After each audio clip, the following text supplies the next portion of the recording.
নমস্কাৰ ই কক্সালে স্বাগতম ছাত্ৰ-ছাত্ৰীসকল মই তোমালোকৰ জ্যোতি বাইদেউ আশা কৰোঁ তোমালোক ভালে আছা আজি আমি এটা নতুন অংক পঢ়িব ওলাইছো মানৱ সৃষ্ট পৰিৱেশ আৰু মানৱ সম্পদৰ দ্বিতীয়টি অংক হয়নে এটো পাঠত আমি কি জানিম জানানে ছাত্ৰ-ছাত্ৰীসকল এটো পাঠত জানিম আমি আমাৰ যিবিলাক মানৱ সৃষ্ট পৰিৱেশ আছে হেবিলাকৰ পৰা বিভিন্ন ধৰণৰ ক্ষতি হৈছে হে ক্ষতিসমূহৰ বিষয়ে আমি আলোচনা কৰিম তাৰ উপৰি আমি কি আলোচনা কৰিম জানানে এবিলাকৰ পৰা প্ৰতিকাৰসমূহ মানে এবিলাক নহবৰ কাৰণে আমি কি বিলাক ব্যৱস্থা হাতত ল'ব লাগিব হেবিলাকৰ আমি প্ৰতিকাৰসমূহ বিষয়ে আলোচনা কৰিম ছাত্ৰ-ছাত্ৰীসকল আমি জানো যে মানৱ সৃষ্ট পৰিৱেশে বহু ধৰণৰ পৰিৱৰ্তন সূচনা কৰিছে গতিকে এই পৰিৱৰ্তন হোৱাৰ লগে লগে কি হৈছে জানানে কিছুমান যদি ভাল হৈছেও কিছুমান অসুবিধা হৈছে পৰিৱেশৰ ভাৰসাম্য নোহোৱা হৈছে বিভিন্ন ধৰণৰ ক্ষতি সাধন হৈছে কেনেকুৱা ধৰণৰ ক্ষতি সাধন হৈছে চাওঁ আহা মানৱ সৃষ্ট উদ্যোগসমূহৰ পৰা নিৰ্গত হোৱা যিবিলাক বিষাক্ত ধোঁৱা ৰাসায়নিক দ্ৰব্য আৰু পেলনীয়া বস্তু আছে হেবিলাকে কি কৰিছে মাটি আৰু পানী আৰু বায়ু লগতে দূষিত কৰিছে গতিকে আমি দেখা পাইছো বিভিন্ন উদ্যোগ যিবিলাক আমাৰ ওচৰতে সংস্থাপন কৰা হৈছে এইবিলাকৰ পৰা বিভিন্ন ধৰণৰ কি হৈছে জানানে কলকাৰখানাৰ পৰা বিভিন্ন ধৰণৰ গেছৰ ওলাইছে গেছ ওলোৱাৰ লগে লগে আৰু লগতে ওলাইছে কি পেলনীয়া ধৰণৰ বস্তু ওলাইছে পেলনীয়া বস্তুবিলাকৰ পৰা কি হৈছে জানানে হেবিলাকৰ পৰা আমাৰ বায়ু প্ৰদূষিত হৈছে গেছ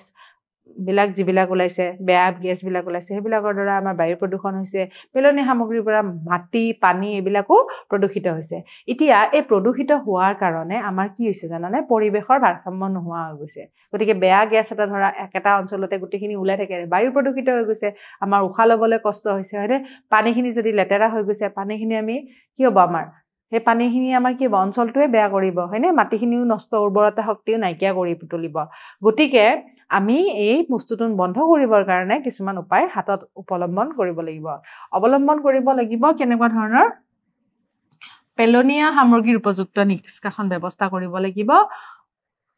উদ্যোগৰ আশে-পাশে বিভিন্ন ধৰণৰ বৃক্ষ ৰোপণ কৰিব লাগিব কি বুজি পালো যে ধৰা যিবিলাক পেলনীয়া সামগ্ৰী আছে এইবিলাকৰ বৈজ্ঞানিকভাৱে আমাৰ নিষ্কাশন কৰাৰ উপায় হাতত ল'ব লাগিব এনেকৈ আমি যধে মধে আমি নিষ্কাশন কৰিব নোৱাৰো আমি বোলে এটা ঠাইত গৈ পেলাই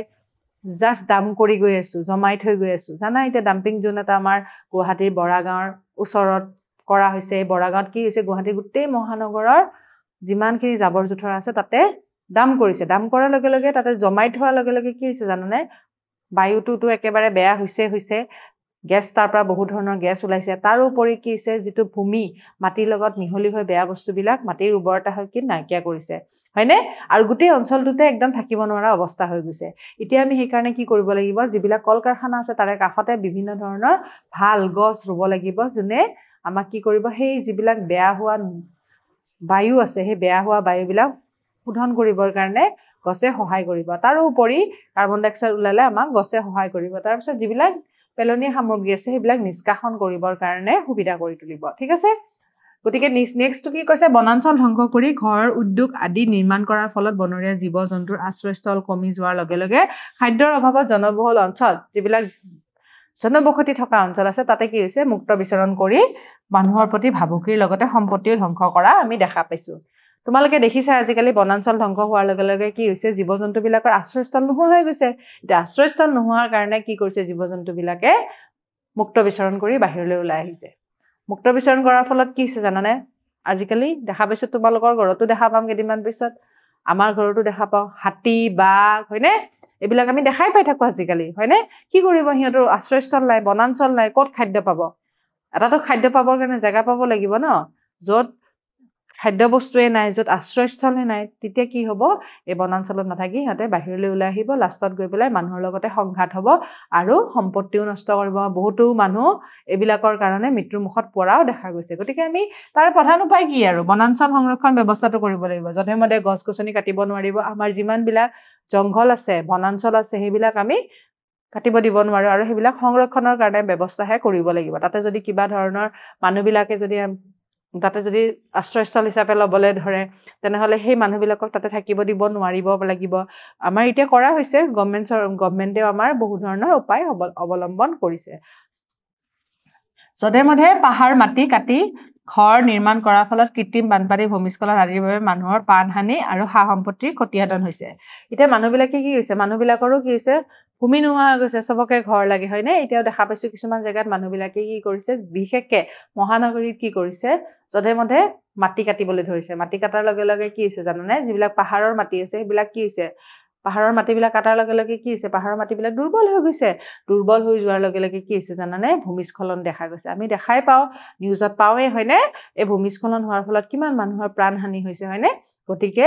ভূমিস্খলন বানপানী বিলাক মাটিবিলাক কি হয় কৃত্ৰিম বানপানী কিয় হৈছে পানী পাহাৰৰ যিবিলাক মাটি আছে সেইবিলাক আমাৰ যিবিলাক নলা নৰ্দমা আছে সেইবিলাকত গোট খাই গৈছে আৰু গোট খাই লগে লগে পানী বৈ আহিব পৰা নাই নলা নৰ্দমা দি পানী বৈ আহিব পৰা নাই ৰাস্তা ঘাটত এইবিলাক মাটিৰে ভৰ্তি হৈ গৈছে বৰষুণৰ পানী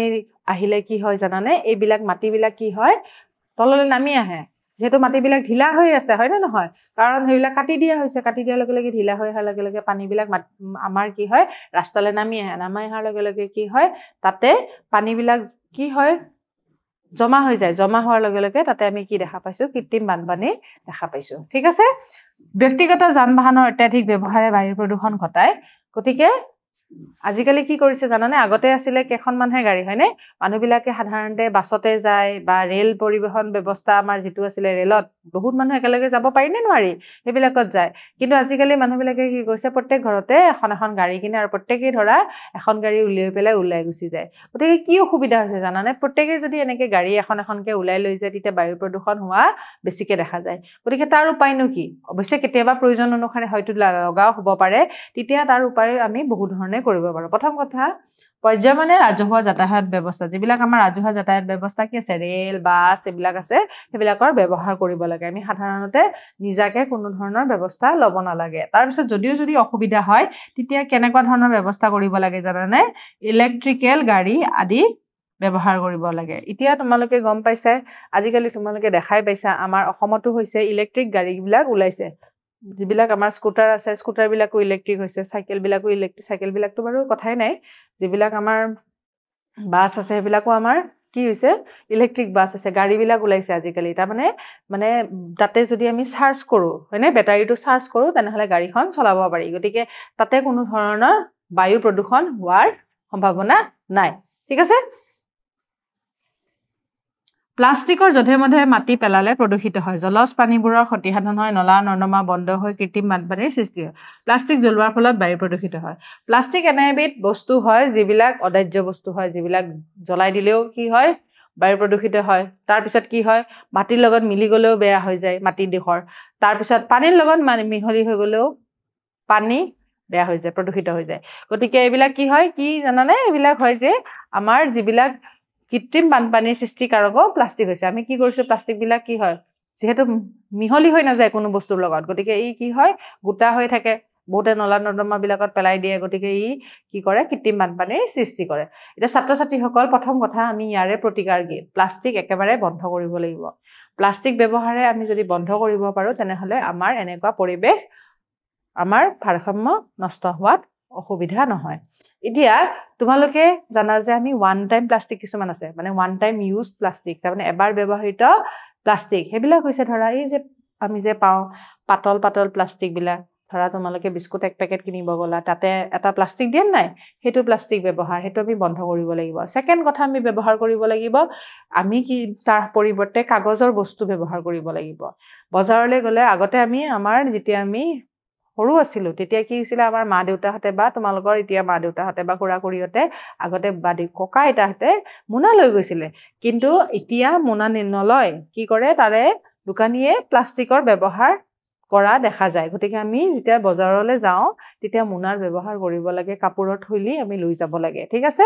তাৰপিছত আমাৰ সুবিধা হ'ল সেইখিনি কথা হ'ব এতিয়া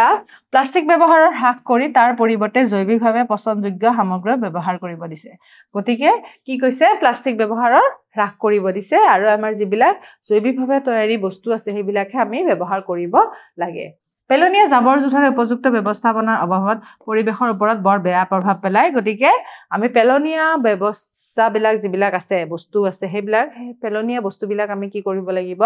সেই পেলনীয়া বস্তুবিলাক আমি ভালদৰে নিষ্কাশন কৰিব লাগিব এতিয়া ধৰা তোমালোকৰ ঘৰত দুটা পেলনীয়া বস্তু ওলায় এটা হৈছে প্লাষ্টিক বা এটা হৈছে যিবিলাক আমাৰ প্ৰকৃতিৰ পৰা ওলোৱা বস্তু সেই প্ৰকৃতিৰ পৰা ওলোৱা বস্তুবিলাক হৈছে ধৰা আমাৰ চব্জি শাক পাচলিৰ পৰা যিবিলাক বাকলি সেইবিলাক আমি কি কৰিব পাৰোঁ পুনৰ ব্যৱহাৰ কৰিব পাৰোঁ জানানে কেনেকৈ ব্যৱহাৰ কৰিব পাৰোঁ সেইবিলাক আমি কি কৰিব পাৰোঁ আমাৰ যিবিলাক ঘৰত গছ গছনি আছে সেইবিলাকৰ গুড়িত দিব পাৰো তাৰ উপৰি আমি তাৰ পৰা পচন সাৰো উৎপাদন কৰিব পাৰো ঠিক আছে পচনযোগ্য আৰু পচনযোগ্য নঘটা পেলনীয়া বস্তুবোৰ পৃথকীকৰণ কৰা আমি দুটা ভাগত ভাগ কৰিব লাগিব যিবিলাক সহজে পচি যায় সেইবিলাক আমি বেলেগ ভাগ কৰিব লাগিব আৰু যিবিলাক পচনযোগ্য নহয় সেইবিলাককো আমি পৃথকীকৰণ কৰিব লাগিব আৰু পুনৰ ব্যৱহাৰ কৰিব লাগিব ধৰা কিবা এটা বস্তু যেটো পচন নহয় গতিকে হেতুক আমি কি কৰিব পাৰো হয়তো এটো আমাৰ তোমাৰ প্ৰয়োজন নাই তেতিয়া আমি কি কৰিব পাৰো জানানে আজিকালি তোমালোকৰ ঘৰলৈ পেলনীয়া সামগ্ৰী লব পৰা মানুহ বহুত আহে হয়নে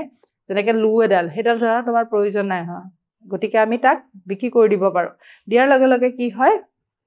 হেতু হিয়তে পুনৰ ব্যৱহাৰ কৰিবৰ কাৰণে ৰিসাইকেল ৰিইউজ হয়নে বা ৰিডিউস হেতু কৰি পেলাই তেওঁলোকে উৎপাদন কৰিব পাৰে আজিকালি প্লাষ্টিক বিলাকো লৈ যায় কিছুমান প্লাষ্টিক এনেকুৱা আছে যিবিলাক আকৌ কোম্পানী বিলাকত দিয়াৰ পিছত তেওঁলোকে আকৌ হেতু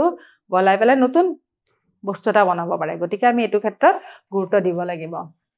ব্যাপকভাৱে গছগছনি কাটি পকি ৰাস্তা উদ্যোগ ঘৰ নগৰ আদি এবিলাকৰ পৰা ভাৰসাম্য নোহোৱা হৈ গৈছে গতিকে আমি কৈছো নহয় আমাক পৰিৱৰ্তন লাগে গতিকে পৰিৱৰ্তনৰ কাৰণে আমাক ৰাস্তা ঘাট বহলো লাগিব ঘৰো লাগিব দলঙো লাগিব এবিলাক আমি কি কৰিব লাগিব বৃক্ষৰোপণ আৰু বৃক্ষ সংৰক্ষণৰ জৰিয়তে প্ৰতিকাৰ হিচাপে গুৰুত্ব দিব লাগিব কৃষি কাৰ্যত ব্যৱহাৰ কৰা ৰাসায়নিক সাৰ আৰু কীটনাশক দ্ৰব্য মাছ পোক পৰুৱা বেং চৰাই অন্যায় কৰাৰ ফলস্বৰূপে জীৱ জগতৰ ব্যাপক ক্ষতি সাধন কৰিছে গতিকে আমি যেহেতু ৰাসায়নিক সাৰ বিলাক আছে আমাৰ যিবিলাক সেইবিলাক ব্যৱহাৰ কৰাৰ কাৰণে যিবিলাক শস্যৰ উৎপাদন বৃদ্ধি হ'ব পাৰে কিন্তু কীটনাশক বিলাকৰ জৰিয়তে কি হৈছে জানানে পোক পতংগ মৰিবও পাৰে কিন্তু কি হৈছে যেটো উৎপাদন বস্তু হৈছে সেই উৎপাদন হোৱা বস্তুটো ভাল নহয় হেতুৱে আমাৰ তাতেও পেষ্টিসাইড যিবিলাক কীটনাশক দ্ৰব্য লাগি থাকে সেইবিলাক অকল পোক পতংগ নামাৰে সেইবিলাক শস্যৰ গাতো লাগি থাকে আৰু সেইবিলাকে আমি খাওঁ গতিকে তাৰ কাৰণে আমি কি কৰিব লাগিব জৈৱিক পদ্ধতিৰে কৃষি কাৰ্য কৰিব লাগিব জৈৱিক পদ্ধতি আমাৰ আছিলে অৰ্গেনিক ফাৰ্মিং ঠিক আছে অৰ্গেনিক ফাৰ্মিংৰ জৰিয়তে আমি কি কৰিব লাগিব বুজিব লাগিব বিল জলাশয় আদি পুতি পেলোৱাৰ ফলত মূলত প্ৰাকৃতিক জলসংযোগ ব্যৱস্থাটো ব্যাহত হৈছে বিভিন্ন ধৰণৰ বিল জলাশয় বিলাক কি হৈছে জানানা পুতি পেলোৱাৰ কাৰণে ডেভেলপমেন্টৰ কাৰণে আমাক দৰকাৰ হৈছে হয়নে নহয় আমি এইবিলাক পুতি পেলোৱাৰ কাৰণে আমাৰ বহুত অসুবিধা হৈছে গতিকে বিল খাল আদিৰ উপযুক্ত সংৰক্ষণৰ ব্যৱস্থা আমি কৰিব লাগিব আমি এইবিলাক পুতিব দিব নালাগিব বৃহৎ নদী বান্ধৰ ফলত নদীৰ প্ৰাকৃতিক গতি ধ্বংস কৰা হয় গৰাখহনীয়াৰ সৃষ্টি হয় বানপানী হয় গতিকে বৃহৎ যিবিলাক নদী বান্ধ তোমালোকে জানা সোৱণখৰিত এটা নদী প্ৰকল্প বনাই আছে এই নদী বান্ধৰ জৰিয়তে কি হয় জানানে যদি নদী বান্ধত আমাৰ পানীৰ পৰিমাণটো বহুত বেছি হৈ যায় নদী বান্ধটো খুলি দিব লগা হয় খুলি দিয়াৰ লগে লগে কি হয় জানানে পানী বেছিকে জোৰেৰে গতি কৰিলে সেই ঠাইত কৃত্ৰিম বানপানীৰ সৃষ্টি হোৱা দেখা যায় গতিকে সেই কাৰণে এইবিলাকে বিকল্প সৌৰ শক্তিৰ ব্যৱস্থা কৰা নদীৰ পাৰে পাৰে বৃক্ষৰোপণ কৰিব পাৰিলে সুৰক্ষিত কৰিব পাৰি গতিকে কি কৈছে যে যদি আমি সৌৰ শক্তি ব্যৱহাৰ কৰো নদী বান্ধ কিহৰ কাৰণে কৰা হৈছিল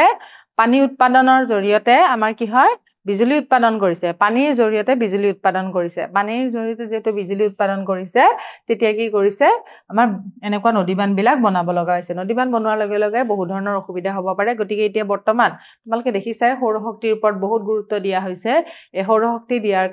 গুৰুত্ব দিয়াৰ কাৰণে কি হৈছে জানানে আমাৰ এই নদী বান্ধৰ সমস্যাৰ পৰা আমি হাত হাৰিব পাৰো ঠিক আছে সৌৰ শক্তিটো কেতিয়াও শেষ নহয় গতিকে আমি সোলাৰ প্যানেল বহাই পেলাই আমি সৌৰ শক্তি উৎপাদন কৰিব পাৰো উৎসৱ ফটকা ফটোৱাৰ ফলত মানুহৰ ক্ষতি হোৱাৰ লগে লগে চৰাই চিৰিকটি জীৱ-জন্তু আদিও ক্ষতিগ্ৰস্ত হৈছে গতিকে তোমালোকে জানা আমি এইবিলাক যে ফটকা জ্বলাও সেইবিলাকে আমাৰ যিবিলাক জীৱ-জন্তু আছে বহুত ভয় খায় সেই কাৰণে হিহঁতৰ চৰাই চিৰিকটি বিলাকৰো অসুবিধা হয় গতিকে আমি সেইবিলাক উৎসৱ পাৰ্বণ বৰ্বনত আমি যিবিলাক সময়ত ফটকা ফুটাও সেইবিলাক আমি বন্ধ কৰিব লাগিব আৰু শব্দ প্ৰদূষণ আৰু বায়ু প্ৰদূষণো আমাৰ হয় গতিকে হেতুৰ পৰা আমি বিৰত থাকিব লাগিব হ'ব এতিয়া আমি পঢ়ি মানৱ সম্পদ হিউম্যান ৰিসোৰ্সেস আমি পঢ়িয়ে আছো হয়নে নহয় মানৱ সম্পদৰ বিষয়ে আৰ্থিক মূল্য থকা দ্ৰব্যবিধে হৈছে সম্পদ ঠিক আছে যেটো বস্তুৰ মূল্য আছে হেতু বস্তুটোৱে হৈছে সম্পদ যেটো বস্তুৰ মূল্য নাই হেতু বস্তু সম্পদ নহয় মানুহে সমাজৰ কল্যাণৰ হকে কাম কৰাৰ বাবে আৰ্থিক মূল্য আছে যেটো মানুহে সমাজৰ কাৰণে কাম কৰি আছে এইকাৰণে মানুহৰো আৰ্থিক মূল্য আছে গতিকে মানুহও হৈছে সম্পদ গতিকে যেটো বস্তুৰ মূল্য আছে হেতুৰ বিষয়ে আমি গমে পালো সম্পদ আৰু মানুহৰো যেটো আৰ্থিক মূল্য আছে গতিকে মানুহ সম্পদ যিসকল ব্যক্তি আৰু শাৰীৰিক আৰু মানসিকভাৱে কোনো উৎপাদনমুখী কাম কৰি সমাজৰ বিকাশত অৰিহণা আগবঢ়াবলৈ সক্ষম হৈছে সেইসকল ব্যক্তিক মানৱ সম্পদ বুলি কোৱা হয় গতিকে আমি এটো কথা বুজি পালো যিবিলাক মানুহ শাৰীৰিকভাৱে আৰু মানসিকভাৱে সমাজৰ কাৰণে কিবা উৎপাদনমুখী কামত সহায় কৰি আছে সেইবিলাককে হৈছে মানৱ সম্পদ মানুহে নিজৰ জ্ঞান বুদ্ধিৰ জৰিয়তে নতুন নতুন আৱিষ্কাৰ কৰি আহিছে আৰু প্ৰাকৃতিক পৰিৱেশৰ পৰা আহৰণ কৰা বিভিন্ন উপাদানবোৰৰ ব্যৱহাৰৰ উপযোগী কৰি তুলিছে গতিকে নিজৰ জ্ঞান বুদ্ধি লগাই আমি গমেই পালো নিজৰ জ্ঞান বুদ্ধি লগাই মানুহৰ যিবিলাক প্ৰাকৃতিক পৰিৱেশত থকা যিবিলাক উপাদান আছে উপাদানবিলাক ব্যৱহাৰ কৰি পেলাই মানুহে নতুন নতুন চিন্তা কৰি বস্তু বনাই আহিছে এই গুণৰ বাবে আন সকলোতকৈ সম্পদৰ তুলনাত মানুহ হৈছে শ্ৰেষ্ঠ সম্পদ গতিকে সম্পদৰ ভিতৰত শ্ৰেষ্ঠ সম্পদ কি হয় মানুহ ঠিক আছে এতিয়া আমি কেইটামান প্ৰশ্ন চাওঁ আহা শব্দ প্ৰদূষণে জীৱ-জন্তু চৰাই-চিৰিকটি ক্ষতিগ্ৰস্ত কৰে নে নকৰে কৰে কাৰণ সিহঁতে ভয় খায় চৰাই-চিৰিকটিয়ে বহুত ভয় খায় গতিকে সেইটো কাৰণে শব্দ প্ৰদূষণে মানুহৰ লগতে জীৱ-জন্তুৰো কিন্তু অসুবিধা কৰে মানুহৰ কেনেকৈ অসুবিধা কৰে শব্দ প্ৰদূষণ হয় শব্দ প্ৰদূষণেও অসুবিধা কৰে আৰু লগতে বায়ু প্ৰদূষণ হয় তাৰ পৰা নিৰ্গত হোৱা গেছবিলাকৰ জৰিয়তে মানুহৰ শ্বাস-প্ৰশ্বাসতো দিগদাৰ কৰে শুদ্ধ উত্তৰ হয় দ্বিতীয় প্ৰশ্নটো চাওঁ হা দেশ সকলোতকৈ শ্ৰেষ্ঠ সম্পদ কি সম্পদ শ্ৰেষ্ঠ সম্পদ হ'ব মানুহ ঠিক আছে দেশ সকলোতকৈ শ্ৰেষ্ঠ সম্পদ হ'ব মানুহ হৈছে সকলোতকৈ শ্ৰেষ্ঠ সম্পদ তাৰ মানে অন্য প্ৰাণী জন্তু জীৱ যিমান আছে গছ-গছনি আছে আৰু যিমানবিলাক প্ৰাকৃতিক সম্পদ আছে সকলোতকৈ শ্ৰেষ্ঠ সম্পদ হৈছে মানুহ হ'ব ছাত্ৰ-ছাত্ৰীসকল নেক্সট আকৌ এটা ভিডিঅ'ত লগ পাম ধন্যবাদ